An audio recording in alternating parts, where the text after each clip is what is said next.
Sheekh Yuusuf Nuux Xuseen oo kamid ah culimada waaweyn ee Soomaaliland oo maanta wareysi gaar ah siinayay TV-ga caalamiga ee Bulsha TV ayaa waxa uu fariin u diray culimada Soomaaliland gaar ahaan kuwa tukiya masaajidada dalka.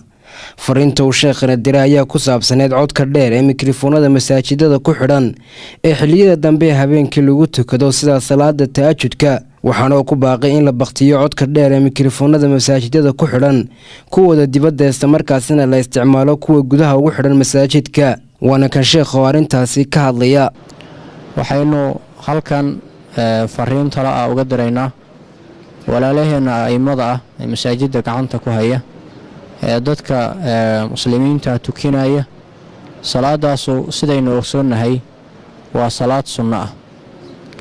dadka muslimiinta in la dhibo oo dhibaato loo geystaana waa arrin xaaraan ah, maadaama oo ay sidaas tahay oo qaacido muqarara ay tahay.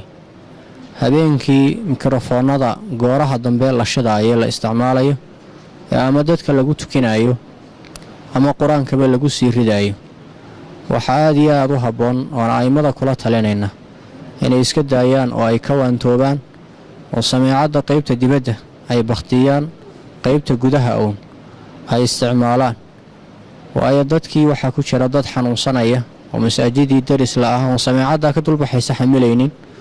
waxaa ka mid a dad odayaal ah ama da-ah oo salaada qaybtii hore intay tukadeen qaybta dambe aan doonayn inay soo kacaan. caruur yaryar baa ka mida. marka inaan dhibaato loo geysan dadka muslimiinta ah iyadoo arrin sunno ah lala imanayo baynu kula talinaynaa.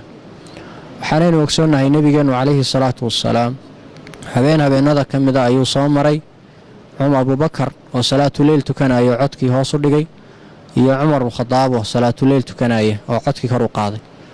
markuu nebigu weydiiyey calayhi salaatu wassalaam, abubakar wuxuu yidhi ciddii aan la faqaayo ilaahay waan maqashiyey. cumarna wuxuu yidhi kalluloonayana waan toosinayay, shaydaankana waan eryey. nebigu wuxuu kula teliyey calayhi salaatu wassalaam abubakar inuu codka kor u yara qaado, cumarna inuu hoos u dhigo. cumar oo nebigu kula teliyey inuu codka hoos u dhigo, mikrofoon muu isticmaalayn laakiin codkiisa caadigaa buu isticmaalayay. halkaa waxaynu ka qaadanaynaa murafaayirada dibadda ee la shidaayo ee habeenkii salaatuleylka lagu tukanayo inay khilaafsan tahay hadyigii nebi moxamed calayhi salaatu wassalaam. marka walaalaheen waxaan leenahay si uun dadka masaajidka ku tukanaya ay isu maqlaan, mikrofoonka qaybta gudaha ha la shido, kuwa dibaddana ha la bakhtiyo. Fahad Axmed Kaariye, wararka telefishinka caalamiga ee Bulsho, magaalada Hargeysa.